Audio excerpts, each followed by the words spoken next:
Assalamualaikum warahmatullahi wabarakatuh. Alhamdulillahi rabbil alamin.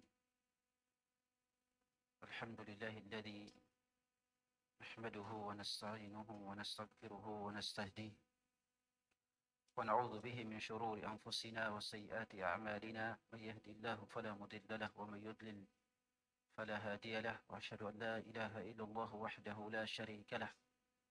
وأشهد أن نبينا محمدا عبده ورسوله اللهم صل وسلم عليه وعلى آله وأصحابه ومن اقتفى أثرهم من انتهج منهاجهم إليه.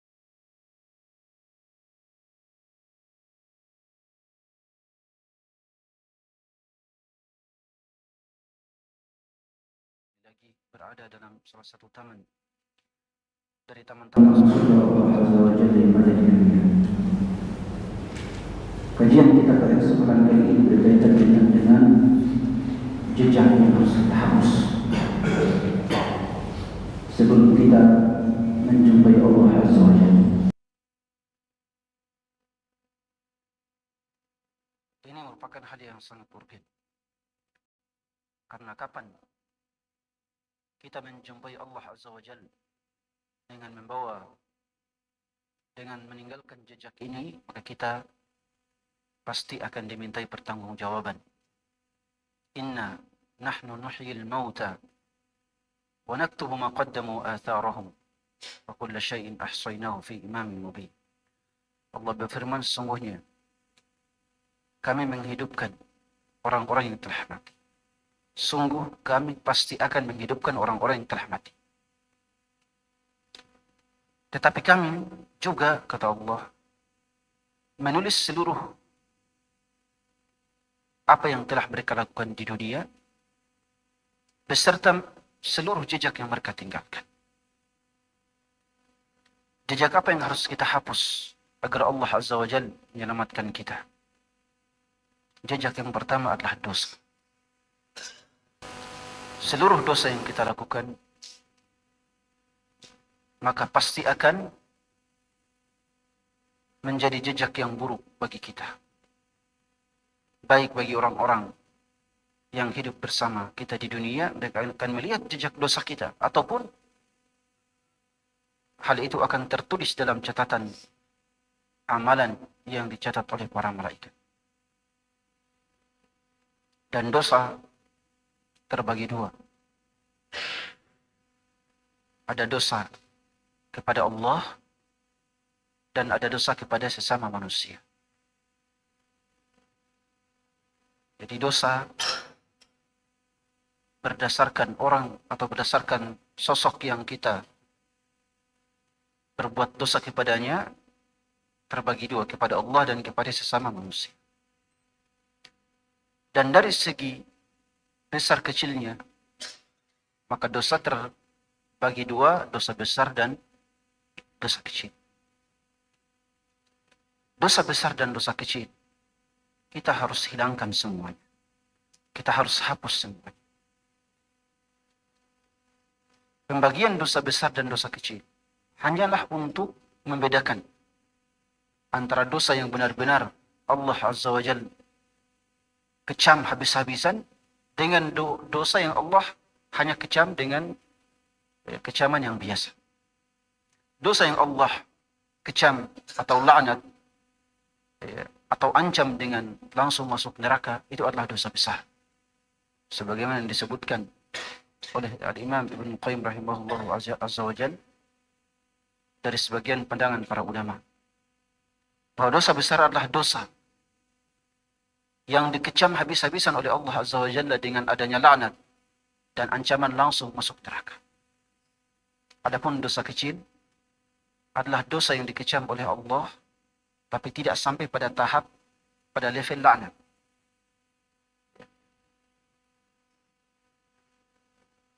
Pembedaan antara kedua dosa ini bukan bertujuan agar kita menjauhi dosa besar dan meremehkan dosa kecil. Tidak. Semua dosa, baik besar ataupun kecil, wajib kita jauhi. Karena kaidah kita dalam beramal adalah, kata para ulama, jangan melihat besar kecilnya dosa, tapi lihatlah kepada siapa Anda berdosa. Makanya dosa besar ataupun kecil wajib untuk dijauhi. Ada orang yang mengatakan, mendengarkan musik itu kan tidak ada problem, biasa-biasa saja.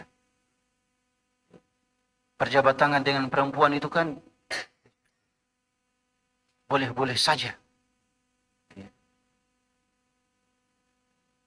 Karena dianggap sebagai bagian dari dosa kecil. Melihat aurat perempuan yang melihat rambutnya, aurat yang ringan, melihat rambutnya, melihat memandang betisnya, memandang, itu kan cuma dosa kecil. Memang benar itu dosa kecil. Tapi tidak boleh seorang pun meremehkan sebuah dosa. Bukankah kebanyakan orang atau banyak di antara kita, di antara kaum muslimin, masuk neraka karena dosa yang kecil. Masuk neraka karena dosa yang kecil, bukan karena dosa yang besar. Jadi tidak boleh meremehkan dosa kecil sekecil apapun. Makanya dalam beberapa hadisnya Rasulullah memperingatkan ini. Kenapa kita tidak boleh meremehkan dosa kecil? Karena ada 4 sebab. Yang pertama, meremehkan dosa kecil itu adalah dosa besar. Walaupun yang kita remehkan dosa kecil, tapi sikap kita meremehkan itu adalah dosa besar. Karena yang kita remehkan adalah perintah Allah Azza wa Jalla. Yang kedua,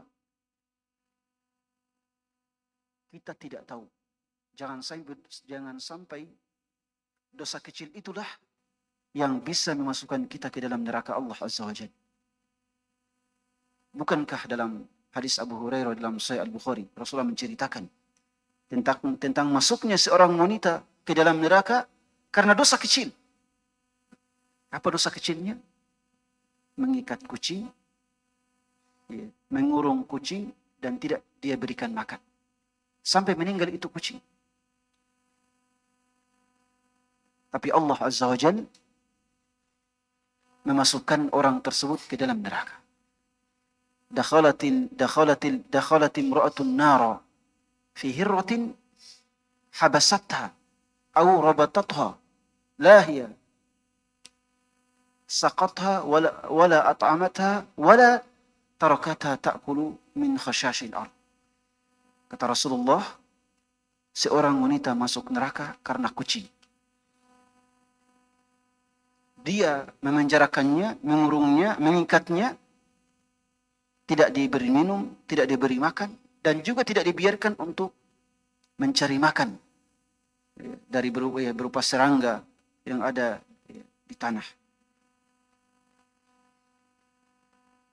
Dan bukankah pula Rasulullah SAW telah memperingatkan kita bahwa ada 2 orang yang diazab di kuburnya karena dosa yang kita anggap remeh. Sebagaimana dalam hadis Abdullah ibn Abbas radhiyallahu anhu dalam Sahih Al-Bukhari dan Muslim. Marra an-nabiy sallallahu alaihi wasallam biqabraini wa qala innahuma la yu'adzabani wa ma yu'adzabani fi kabir. Rasulullah melewati 2 buah kubur lalu kemudian mengatakan sesungguhnya penghuni 2 kubur ini benar-benar sedang diadab sekarang. Dan sebab adabnya itu adalah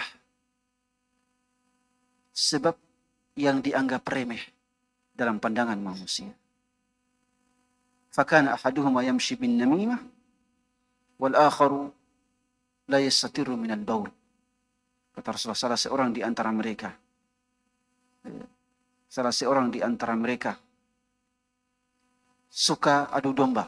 Dalam riwayat Ahmad, yaghtabun nas, dia suka menggibah orang. Sedangkan orang kedua, atau penghuni kubur yang kedua, dia tidak berhati-hati dari percikan air kencingnya ketika dia kencing. Juga dalam makna yang lain, dia tidak berhati-hati, dia tidak menutup dirinya ketika buang air. Ketika buang air, orang-orang melihatnya sedang buang air. Seperti buang air yang WC yang ada di bandara, Allahumma musta'an, atau di sebagian masjid. Kita buang air, Tapi yang tidak terlihat cuma bagian depan kita. Bagian belakang kita terlihat. Karena kita sedang buang air dalam keadaan berdiri. Ini mungkin dianggap sebagai hal biasa, dosa kecil. Ya, selama yang terlihat bukan aurat besar.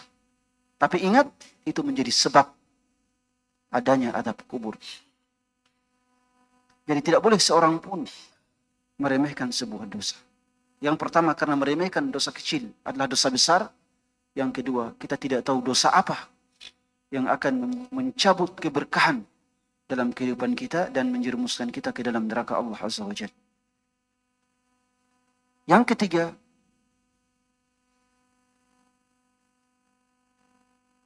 dosa kecil adalah pintu untuk menuju dosa besar. Tidak ada dosa besar kecuali diawali terlebih dahulu oleh dosa kecil. Tidak ada dosa besar kecuali diawali terlebih dahulu dengan dosa kecil. Perzinahan. Seseorang tidak terjatuh, biasanya tidak akan terjatuh pada perselingkuhan, perzinahan, kecuali sebelumnya sudah diawali dengan dosa-dosa kecil. Meremehkan candaan dengan lawan jenis misalnya. Atau meremehkan melihat aurat wanita non-mahram. Ini menjadi awal dari sebuah bencana, dari sebuah dosa. Kemudian yang keempat, terus-terusan melakukan dosa kecil adalah dosa besar. Terus-terusan melakukan dosa kecil adalah dosa besar. Kata para ulama, la saghirata ma'al istimrar. Dosa yang dilakukan terus-menerus itu bukan lagi dosa kecil, walaupun itu dosa kecil, tapi itu bukan dosa kecil. Karena dosa kecil yang terus bertumpuk itu pasti akan menjadi tumpukan dosa yang besar. Oleh sebab itu kita harus menghapus jejak seluruh dosa. Bagaimana caranya menghapus jejak seluruh dosa yang kita lakukan? Pertama, jejak dosa yang kita hapus itu dua. Jejak dosa yang kita harus hapus ada dua. Yang pertama, kecintaan atau kecanduan kita kepada dosa. Itu harus dihapus. Kecintaan dan kecanduan kita kepada dosa. Itu harus dihapus. Dan yang kedua adalah dosa itu sendiri. Itu juga harus dihapus dari catatan para malaikat. Dari ingatan orang-orang, dari ingatan orang lain. Bagaimana caranya? Cara pertama adalah bertobat sungguh-sungguh kepada Allah Azza wa Jalla. Faman taba min ba'di dhulmihi wa aslah fa inna Allah yatubu alaihi. Sungguh siapa yang bertobat kepada Allah dari kezalimannya, dari dosanya, lalu memperbaiki diri, maka Allah Azza wa Jalla pasti akan memberinya taubat dan ampunan. Illa man taba wa amana wa amila amalan salihan fa ulaika yubaddilullahu sayyi'atihim hasanat. Orang yang bertobat lalu konsisten beramal dengan amalan yang saleh, maka mereka itulah orang-orang yang akan ganti dosa-dosa mereka menjadi pahala-pahala. Tubu ilallahi taubatan nasuha asa rabbukum an yukaffira ankum sayyi'atikum wa yudkhilakum jannat. Bertobatlah kepada Allah dengan tobat yang sebenar-benarnya. Semoga Allah Azza wa Jalla menghapus dosa-dosa kalian dan memasukkan kalian ke dalam surga. Jadi taubat harus diiringi dengan amalan saleh. Taubat tidak cukup dengan menyesali, lalu meninggalkan dosa itu, lalu bertekad untuk tidak kembali pada dosa. Tapi taubat juga harus ditambah dengan syarat yang keempat, yaitu istiqamah setelah bertobat kepada Allah Azza wa Jalla. Karena istiqamah ini Allah sebutkan, atau Allah seringkali sebutkan dalam ayat-ayat yang berkaitan dengan tobat. yang berkaitan dengan dosa-dosa. Dalam surah Hud, ketika Allah Azza wa Jalla menyebutkan bahwa kebaikan-kebaikan menghapus dosa-dosa, amalan-amalan soleh kita menghapus dosa-dosa.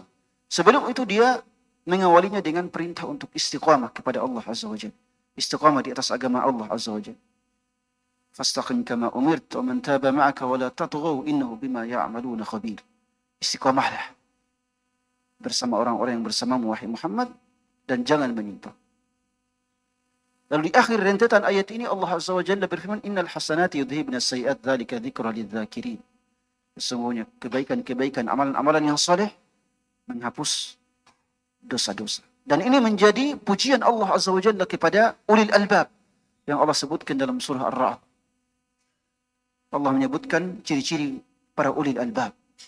فَمَنْ يَعْلَمُ أَنَّمَا أُنْزِلَ إِلَيْكَ مِنْ رَبِّكَ الْحَقُّ كَمَنْ هُوَ أَعْمَى إِنَّمَا يَتَذَكَّرُ أُولُو الْأَلْبَابِ.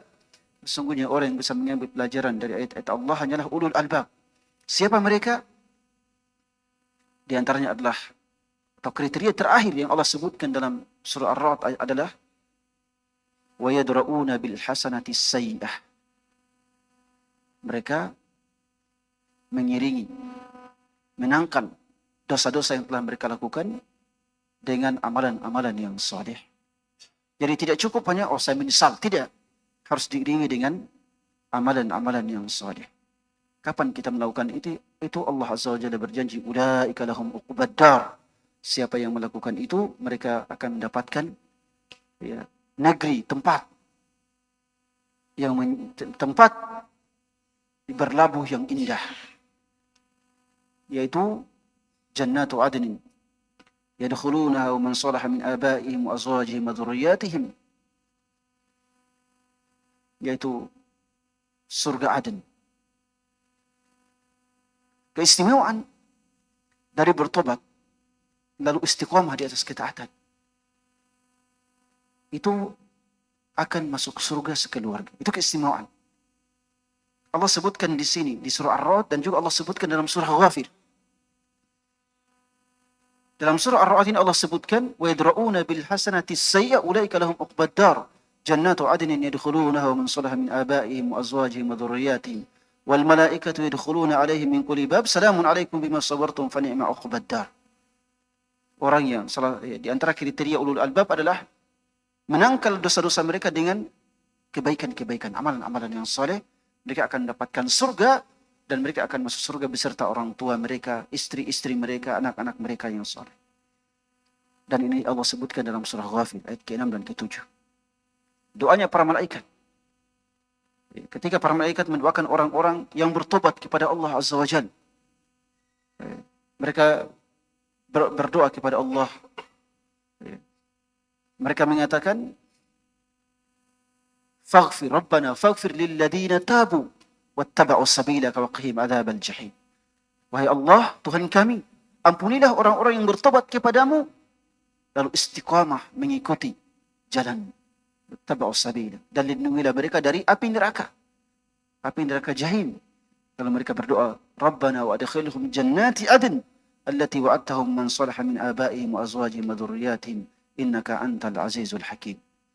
Wahai Tuhan kami, masukkanlah mereka ke dalam surga Aden beserta orang tua mereka, beserta istri-istri mereka, beserta anak-anak mereka. Bayangkan, ini keutamaan menghapus jejak dosa kita.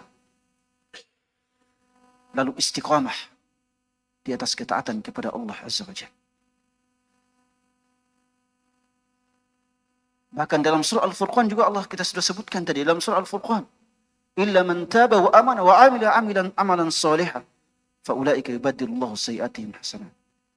Orang yang melakukan kesyirikan, pembunuhan, perzinahan, 3 dosa besar yang tidak ada dosa yang lebih besar dibandingkan dari 3 dosa ini, kesyirikan, pembunuhan dan perzinahan. Siapa yang melakukan ini, Allah akan melipat gandakan azabnya, kecuali kalau dia bertobat, kalau konsisten dengan amalan saleh. Allah menjanjikan semua dosa-dosa yang telah dilakukan akan diubah menjadi pahala-pahala. Bahkan Allah menegaskan lagi pada ayat berikutnya. Wa man taba wa amila salihan fa innallaha فإنه يتوب إلى الله متابا من تاب وعمل صالحا فإنه يتوب إلى الله متابا. Siapa yang bertobat lalu beramal saleh, kesungguh dia telah bertobat kepada Allah dengan tobat yang sebenar-benarnya taubat. Jadi kita harus hapus jejak dosa kita, baik dosa besar ataupun dosa kecil, dengan bertobat kepada Allah dan istiqamah di atas jalan. Apa gunanya istiqamah dengan amalan-amalan yang saleh? Gunanya adalah bahwa amalan-amalan saleh itu menghapus dosa-dosa kecil. Innal hasanati yudhibna sayyi'at. Amalan-amalan yang saleh itu menghapus dosa-dosa. Tapi kata para ulama, amalan dosa besar itu hanya bisa dihapus dengan tobat kepada Allah Azza wa Jalla, dengan tobat yang sebenar-benar. Tidak bisa dihapus dengan amalan yang lain. Ini pendapat mayoritas ulama. Adapun amalan dosa kecil, maka bisa dihapus dengan amalan sekedar dengan beramal saja. Salat 5 waktu itu menghapus dosa kecil. Puasa menghapus dosa kecil. Zikir, sedekah itu menghapus dosa kecil. Sebagaimana dalam hadis Abu Hurairah dalam Sahih Al-Bukhari dan Muslim, Rasulullah bersabda, "As-salatul khams wal jum'at ila al-jum'ah wa ramadan ila ramadan mukaffiratun lima bainaha idza ijtunibatil kaba'ir." Salat 5 waktu, kemudian antara Jumat yang satu dengan Jumat yang lain, Ramadan dengan Ramadan yang lain, itu menghapus dosa-dosa selama kita menjauhi dosa-dosa besar. In tajtanibu kaba'ir ma tunhauna an nukaffir ankum sayi'atikum wa nudkhilukum jannat, dalam Al-Qur'an. Kalau kalian menjauhi dosa-dosa besar, maka Allah akan menghapus dosa-dosa kalian dan masukkan kalian ke dalam surga. Ya, dosa-dosa kecil bisa dihapus dengan amalan-amalan kebaikan. Tapi dosa besar harus dihapus dengan tobat yang sungguh-sungguh kepada Allah Azza wa Jalla. Kalau dosa itu berkaitan dengan orang lain, kita mencuri hartanya, mendoliminya, membulinya, maka kita selain bertobat kepada Allah, maka kita harus meminta maaf kepadanya. Kita harus meminta maaf. Dalam hadis Al-Bukhari, Rasulullah bersabda, "Man kanat lahu mazlamatun li akhihi aw ila akhihi min 'irdihi aw syai'in falyatahallalhu al-yawm. Falyatahallalahu al-yawm min qabli alla yakuna dinarun wala dirhamun." Kata Rasulullah, siapa yang menzalimi saudaranya, dia ambil hartanya tanpa izin, dia ambil hartanya dengan cara dicuri, atau dia menzaliminya dengan memukulnya, membulinya. Siapa yang zalim kepada saudaranya, maka dia harus meminta maaf hari ini, kata Rasul. Sebelum dia meninggal, dia harus meminta maaf.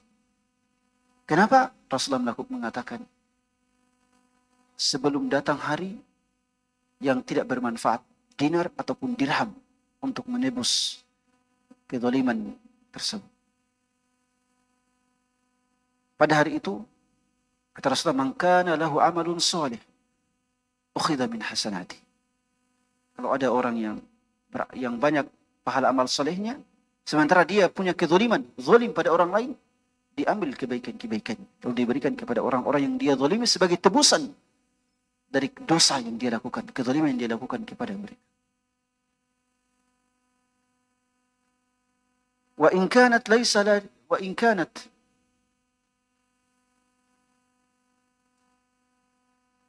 laysat lahu hasanatun ukhidat min sayiatihim faturihat alaih. Kalau dia tidak memiliki amalan yang saleh, sementara ada orang yang datang untuk meminta keadilan dari kezaliman yang dia lakukan, maka dosa-dosa mereka diambil lalu diberikan kepada orang yang zalim tersebut. Jadi orang yang kita pernah berbuat zalim kepadanya, kita harus meminta maaf kepadanya. Kalau kezaliman kita berupa materi atau harta, kita harus ganti itu. Kita harus ganti harta itu. Kecuali kalau dia kemudian mengikhlaskan. Tapi selama dia tidak mengikhlaskan, kita wajib untuk mengganti utang kezaliman kepada kita. Atau bahkan utang. Utang yang kita berutang darinya itu harus diganti. Itu harus dikembalikan. Kapan kita tidak kembalikan sementara dia tidak ridha, maka itu akan menjadi sebab kita diazab oleh Allah Azza wa Jalla. Jadi kesalahan, kezaliman kepada manusia, kalau berupa non-materi, seperti kita membulinya, menjelek-jelekannya, menggibahnya, caranya adalah meminta maaf. Kalau meminta maaf dengan menyebutkan dosa kita kepadanya, akan membuatnya marah, maka cukuplah dengan meminta maaf secara umum. Ya. Mohon maaf, saya mungkin banyak salah. Ya. Tidak perlu kemudian diperinci. Ya. Kalau Anda memperincinya, ribet itu, apalagi kalau kepada istri. Kalau Anda memperinci kesalahan Anda kepada istri, itu ribet, itu tidak akan selesai-selesai. Tapi cukup meminta maaf dengan ucapan yang umum. Mohon maaf kalau banyak salah. Sudah selesai. Ya. Tapi kalau kesalahannya berupa materi, harta, maka Anda harus kerugian harta, kerugian materi, Anda harus mengganti itu semua. Kecuali kalau dia mengikhlaskan, saya ikhlaskan, maka Anda sudah terlepas dari dosa atau dari kezaliman tersebut. Adapun jejak kedua yang harus kita hapus adalah utang amalan kita. Utang amalan kita kepada Allah Azza wa Jalla, atau utang janji kita kepada manusia. Ini juga harus kita hapus. Bagaimana caranya? Utang amalan kepada Allah kita hapus. Dalam syariat agama kita, dalam syariat Islam, ada yang namanya kafarat, penghapus utang amalan. Namanya kafarat, dan kafarat ini banyak jenisnya. Kita harus menghapus utang amalan kita kepada Allah dengan penghapus kafarat atau penghapus ini. Di antaranya adalah utang nazar atau utang sumpah kita.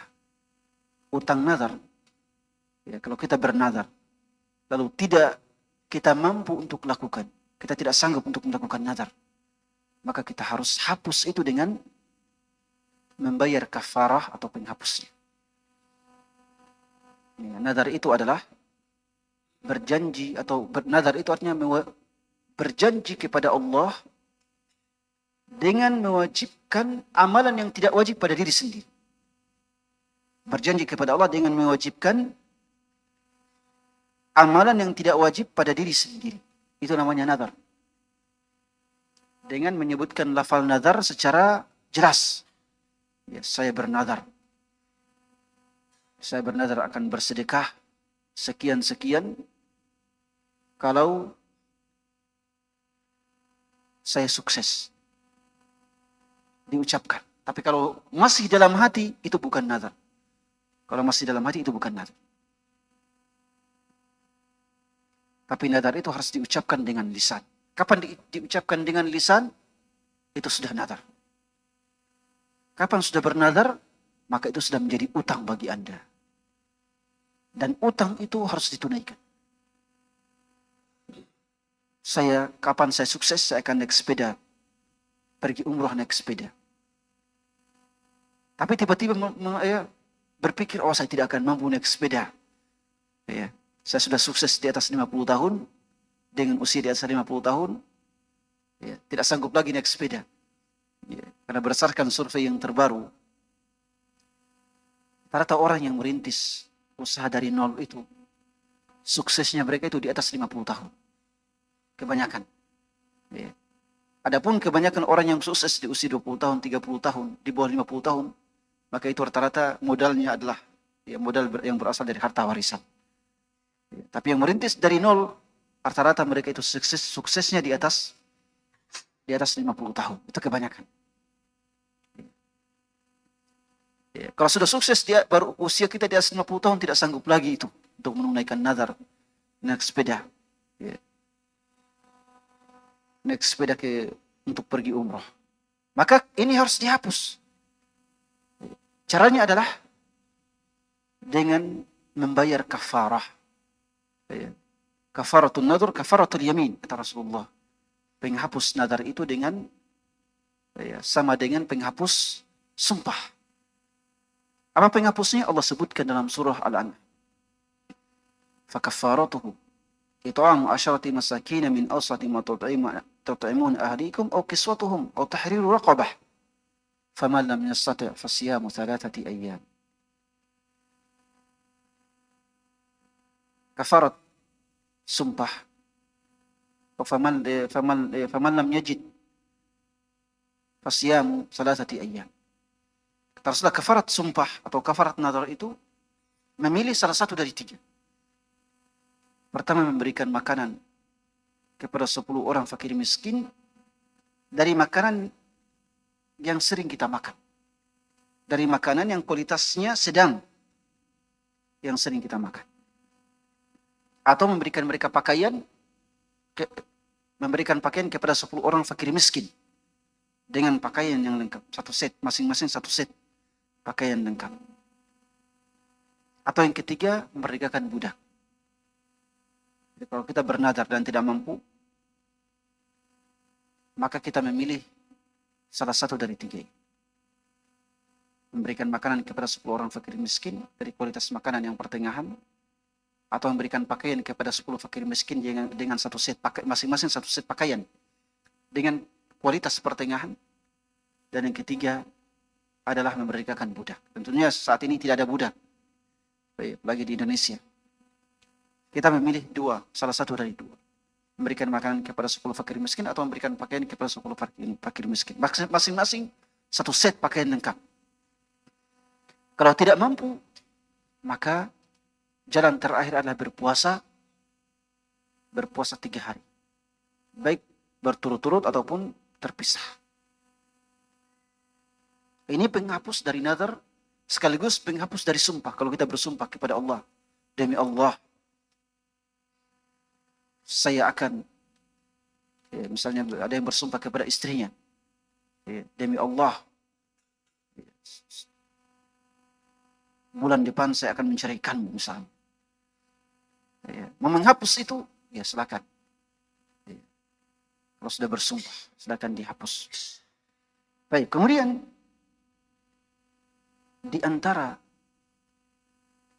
utang amalan yang harus kita hapus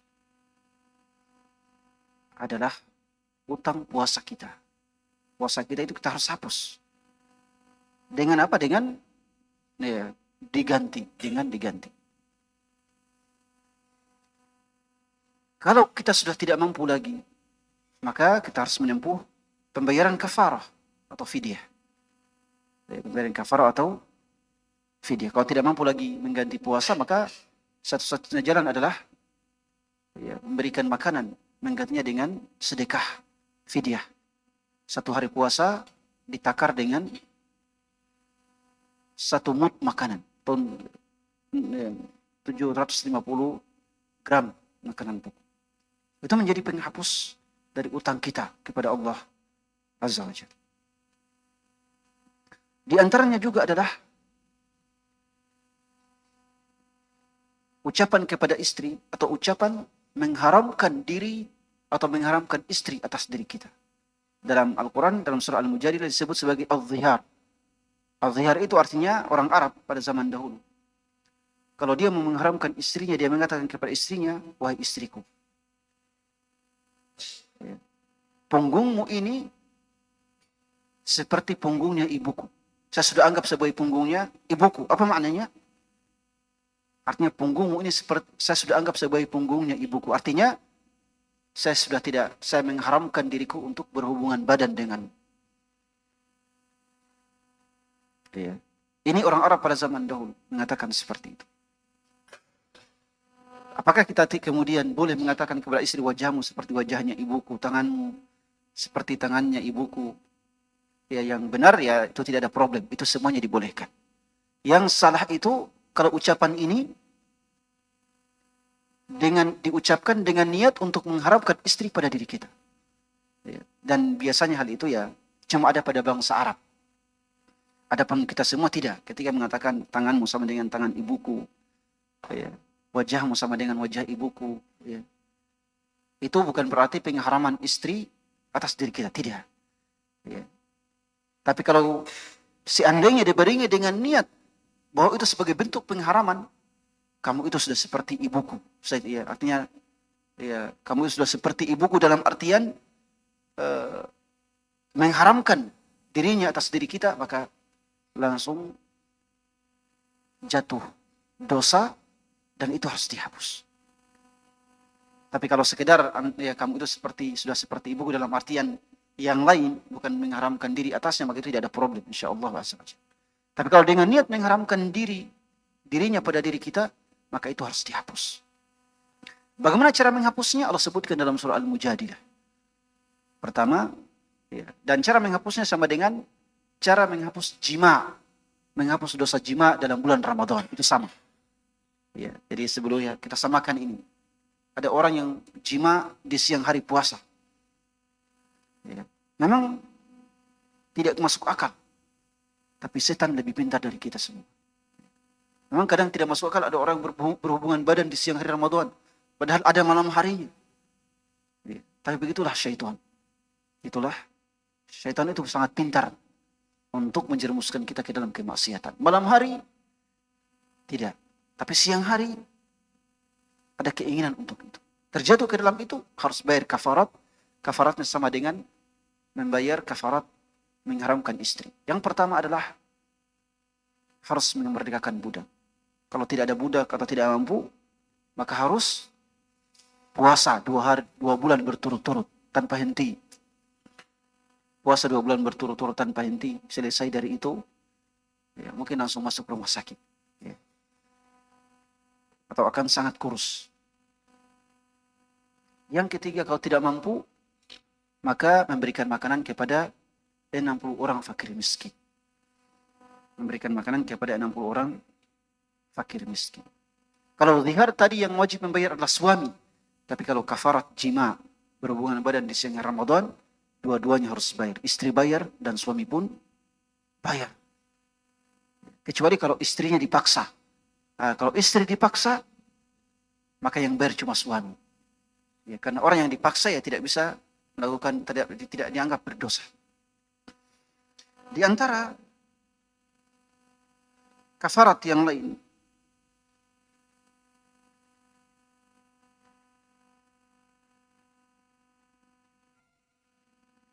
ya, yang terakhir, ya, di antara kafarat yang lain adalah ketika haji atau umrah.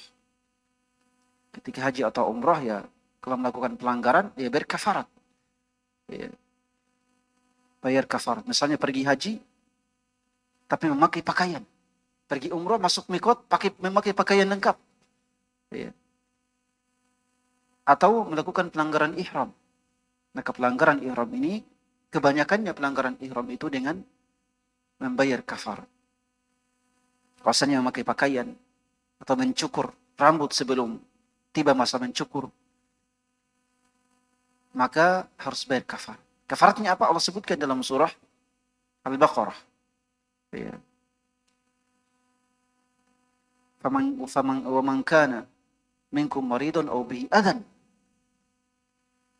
fasiyamun, ya, atau dalam ayatnya, waman kana minkum maridun aw bihi adhan, siapa yang sakit ketika umrah atau haji, atau di kepalanya, ya, kepalanya luka atau kepalanya, ya, berkutu, ya, dan sebagainya, lalu dia kemudian memakai obat, ya, wangian dan sebagainya, maka dia harus membayar salah satu dari 3 kafar. Dia memilih fasiyamun aw sadaqatin aw nusuk. Ya, dia berpuasa berpuasa 3 hari di Mekah dan 7 hari ketika pulang. Atau bersedekah dengan memberikan makanan kepada 6 orang fakir miskin di tanah Mekah. Atau kalau dia tidak mampu, atau menyembelih 1 ekor kambing.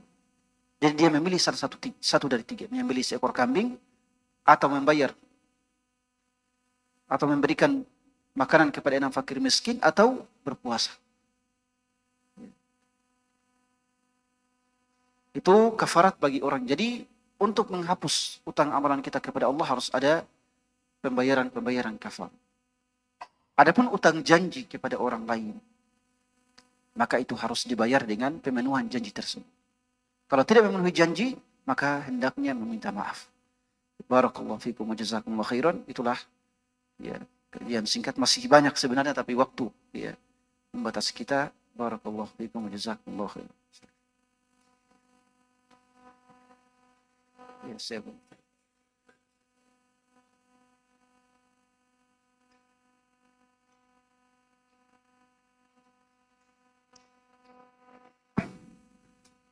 Bismillah. Pertama Ustaz, ada kejadian Ustaz di saya punya teman, dia sudah niat untuk melamar seorang wanita. Niat untuk melamar seorang wanita. Tetapi lain hal tidak jadi, batal. Maka dia sikap beliau membayar kafarah 60 orang fakir miskin.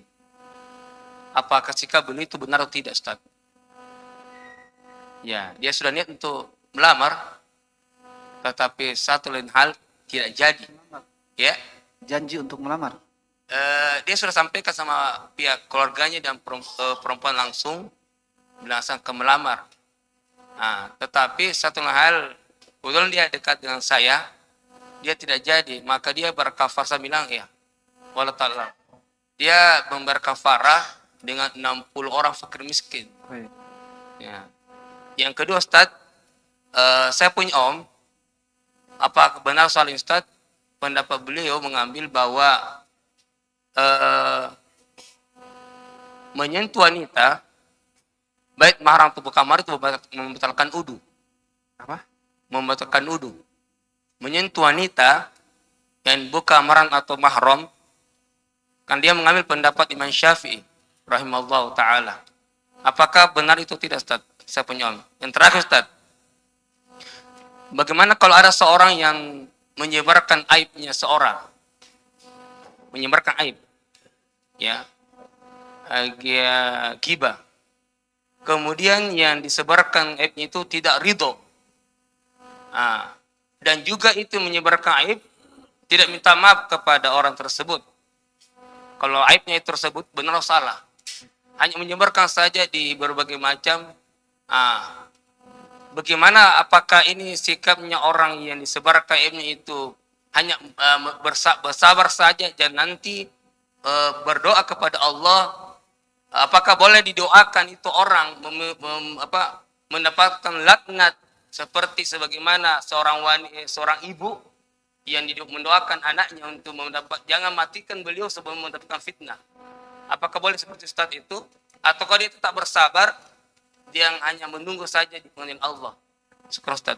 Insyaallah, barakallahu fikum. Baik, pertanyaan pertama terkait dengan janji melamar tapi tidak jadi. Akhirnya dibayar dengan membayar makan kepada 60 fakir miskin. Janji melamar kaitannya dengan orang yang diberikan janji, bukan dengan Allah Azza wa Jalla. Jadi utangnya itu adalah utang janji kepada orang yang akan kita lamar, bukan kepada Allah. Maka cara menghapusnya adalah bukan dengan memberikan makanan kepada 60 fakir miskin. Itu keterlaluan itu, ya. Itu keterlaluan itu. Ya. Caranya adalah cukup meminta maaf, cukup meminta maaf kepada orang yang dia telah berikan janji. Ya, cukup meminta maaf, mohon maaf karena satu dan lain hal. Ya. Artinya dia harus meminta kerelaan dari orang yang telah dia berikan janji. dia harus minta maaf. Kalau perlu dengan berikan hadiah, dengan diberikan hadiah dan sebagainya, sampai mereka paham, itulah yang harus dilakukan. Tapi kalau memberikan makanan kepada 60 fakir miskin itu tidak menyelesaikan perkara. Ya. Ya. Kenapa? Karena persoalannya adalah janji utang kepada orang lain dan bukan kepada Allah. Dan janji utang kepada orang lain, utang janji kepada orang lain, itu tidak boleh ya, hanya dengan memohon ampun kepada Allah. Harus ya, meminta kerelaan dari orang tersebut. Jadi dia harus minta maaf. Dia harus minta maaf. Jangan lari begitu saja. Ya sudah ditunggu kapan ini, tapi tidak datang. Ya. Jadi dia harus meminta maaf, meminta kerelaan dari mereka untuk dimaafkan.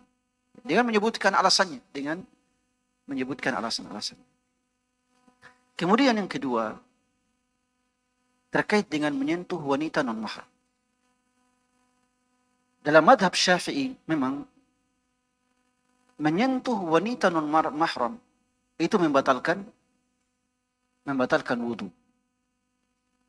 Menyentuh wanita non-mahram membatalkan wudu, tapi memiliki syarat. Syaratnya apa? Pertama, terkait dengan mahram di situ, wanita mahram. Wanita non-mahram itu adalah wanita yang tidak ada hubungan darah dengan kita.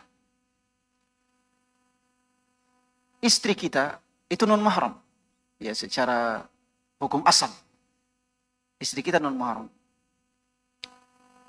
Adapun anak kita, putri kita, ibu kita, itu tidak membatalkan wudu.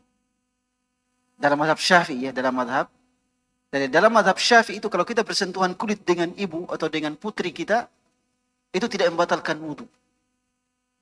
Tapi dengan istri kita itu membatalkan wudu.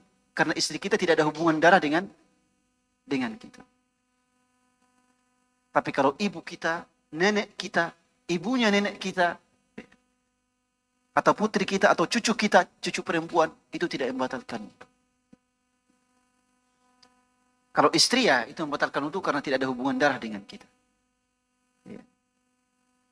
Itu yang pertama, terkait dengan mahram. Dengan non-mahram yang kalau selain istri itu lebih pantas lagi membatalkan wudu dalam mazhab Syafi'i. Ya. Yang kedua, syaratnya harus kulit dengan kulit. Kulit bersentuhan dengan kulit. Ya. Kalau cuma bersentuhan dengan kulit dengan perantara, satunya tidak pakai, misalnya tidak sengaja misalnya, ya, antara pakaian dengan pakaian dengan istri misalnya, atau tangan kita memegang misalnya lengan istri yang ada pakaian, itu tidak membatalkan wudu. Kalau ada pelapisnya, ada yang menghalangi, ya, jelas ya. Ya. Yang membatalkan wudu dalam mazhab Syafi'i adalah kulit dengan kulit. Karena Al-Imam Asy-Syafi'i berdalil dengan ayat aulamastumun nisa. Ya. Di antara sebab kita untuk berwudu itu adalah lamastumun nisa, menyentuh perempuan. Al-Imam Asy-Syafi'i mengatakan menyentuh perempuan ini maknanya adalah menyentuh secara hakiki. Tapi mayoritas ulama mengatakan makna menyentuh perempuan dalam ayat ini adalah kiasan dari berhubungan suami istri. Menyentuh perempuan artinya kiasan dari berhubungan suami istri. Karena dalam Al-Quran atau dalam hadis, istilah untuk hubungan suami istri itu selalu disebutkan dengan kata-kata kiasan. Tidak disebutkan dengan kata-kata yang vulgar. Tapi dengan kata apa? Kata kiasan, artinya menyentuh istri. Itu artinya bukan berarti menyentuh saja dengan ini, tapi hubungan suami istri. Itu mazhab Syafi'i. Ya, itu mazhab dalam mazhab. Tapi ya pendapat mayoritas ulama dan yang sering kita ambil bahwa menyentuh perempuan non-mahram tidak membatalkan wudu. Ya, tidak membatalkan wudu. Sebagian mazhab menyatakan membatalkan wudu kalau ada syahwat di situ. Membatalkan wudu kalau ada syahwat di situ. Orang pergi pacaran, salam-salaman sama pacarnya, ada syahwatnya di situ, ya batal wudunya di situ. Sebagian mazhab, ya, dalam mazhab Hanafiyah kalau tidak salah itu, ya, Kalau ada syahwatnya membatalkan. Tapi ada juga mazhab yang mengatakan ada syahwat atau tidak ada syahwat tidak membatalkan. Tapi bagi kita, kalau bersentuhan dengan istri tidak membatalkan wudu. Dalilnya adalah dalil Rasulullah SAW yang dikisahkan oleh Aisyah radhiyallahu anha, bahwa Nabi kita Muhammad SAW kalau sebelum pergi keluar salat, beliau mencium Aisyah terlebih dahulu. Dan mencium itu lebih dari sekedar sentuhan. Ya, mencium lebih dari sekadar sentuhan. Jelas ya? Ya, barakallahu fiik. Kemudian yang ketiga terkait dengan ghibah. Ya. Kalau ghibah ya berarti kita harus meminta maaf ya, kepada orang yang kita ghibah. Baik secara perinci ataupun secara umum tergantung maslahat. Ya. Bagaimana kalau tidak memaafkan? Tidak dimaafkan? Ya itu urusannya orang. Dia mau maafkan atau tidak itu urusannya orang. Siapa suruh Anda berbuat dosa kepadanya, ya, maka terserah dirinya apakah dia mau memaafkan atau tidak. Jadi memaafkan ke orang lain itu hak orang, itu hak diri kita. Kita maafkan atau tidak itu terserah kita. Ya. Siapa suruh ada orang yang Anda bersalah kepada saya tidak akan maafkan. Dan saya akan tunggu di pengadilan Allah Azza wa Jalla. Itu kalau sudah seperti itu sangat berbahaya. Ya. Itu sangat berbahaya. Tapi sekali lagi bahwa yang namanya memberikan maaf itu lebih utama. Falyafu wal yasfahu ala tuhibbuna an yaghfirallahu lakum. Rasulullah Allah berfirman ya, kepada para sahabat, terutama kepada Abu Bakar, hendaknya kalian memberikan maaf. Bukankah kalian suka kalau Allah mengampuni kalian? Ketika kita memberikan maaf kepada orang lain, maka Allah akan mengampuni kita. Innaka afuwun tuhibbul afwa. Wahai Allah, sesungguhnya Engkau Maha Pengampun dan Engkau mencintai sikap pemaaf. Ya. Fa in aqabtum fa'aqibu bimithli ma uqibtum fa in aqabtum fa'aqibu bimithli ma uqibtum wa la in sabartum lahu khairul lis-sabirin. Kalau kalian memberikan hukuman tadi ya. Kalau kalian akan memberikan hukuman pada orang lain, memberikan balasan kepada orang lain, maka balaslah dengan yang setimpal. Jadi kalau ada orang yang zalim kepada kita, lalu kita doakan kebinasaan, maka doakan keburukan sesuai dengan kezalimannya. Jangan doakan dengan doa yang berlebihan. Itu Allah tidak akan kabulkan kalau doanya berlebihan. Jadi kalau ingin menghukum orang lain, hukum dia sesuai dengan kadar kezaliman dan dosanya. Tapi kalau bersabar, itu lebih baik. Ya, ada orang berbuat jahat pada saya bersabar. Maafkan saja. Itu lebih baik. Tapi kalau mau mendoakan orang yang berbuat jahat tersebut, doakan tapi jangan berlebihan. Ya. Dia menggibah kita, tapi kita doakan dia 7 turunan. Nah, itu sudah berlebihan itu. Semoga dia tidak sukses 7 turunan. Itu sudah berlebihan. Ya. Jelas ya, ada orang yang menggibah kita, menjejelekan kita, tapi kita doakan supaya masuk neraka selama-lamanya. Itu sudah berlebihan. Jadi doa kita sekedar kadar kezaliman yang dia lakukan. Ya, jangan juga berlebihan. Karena kita menghukum, memberikan balasan itu dengan kadar yang setimpal dan jangan berlebihan. Tetapi kata Allah, kalau bersabar itu lebih baik. Ya. Kalau bersabar itu lebih baik. Dan Allah juga sebutkan dalam Al-Quran, idfa billatihi ahsan. Ya. Maka ya balaslah orang yang berbuat buruk kepadamu dengan hal yang lebih baik. Itu yang paling utama. Tapi kalau tidak mau memaafkan dan mendoakan keburukan kepadanya, itu hak Anda, dibolehkan. Ya. Makanya kita harus hati-hati ya, dari berbuat zalim kepada orang lain. Bagaimana kalau orang tersebut sudah meninggal? Kita berbuat zalim kepadanya, tapi dia sudah meninggal. Kalau itu terkait dengan harta, utang, maka utang kita harus serahkan kepada ahli warisnya. Tapi kalau itu tidak terkait dengan utang, dan orangnya sudah meninggal, kata para ulama, yang harus kita lakukan adalah 2. Pertama, banyak bertobat kepada Allah. Yang kedua, banyak memohonkan ampunan untuk orang tersebut kepada Allah Azza wa Jalla. Ya Allah, ampunilah dia. Saya telah banyak berdosa kepadanya. Ya, ampunilah dia. Banyak ya selalu mendoakan dirinya agar diberikan ampunan oleh Allah, agar dengan itu di akhirat nanti ketika dia bertemu dengan kita, dia kemudian mengatakan, saya selamat karena doa-doa. Ya. Diringankan hisab saya karena doa-doamu. Maka hari ini saya telah ya tidak mau menuntut kezaliman dan utangmu kepada saya. Baik, barakallahu fiik. Jelas ya? Saya kira demikian Izin, Ustaz. kita pada kesempatan kali ini. Izin bisa satu, Ustaz. Katanya sudah selesai waktunya. Allah.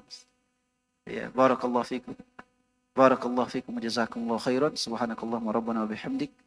Asyhadu an la ilaha illa anta astaghfiruka wa atubu ilaik. Wa akhiru da'wana alhamdulillahi rabbil alamin. Assalamualaikum warahmatullahi wabarakatuh.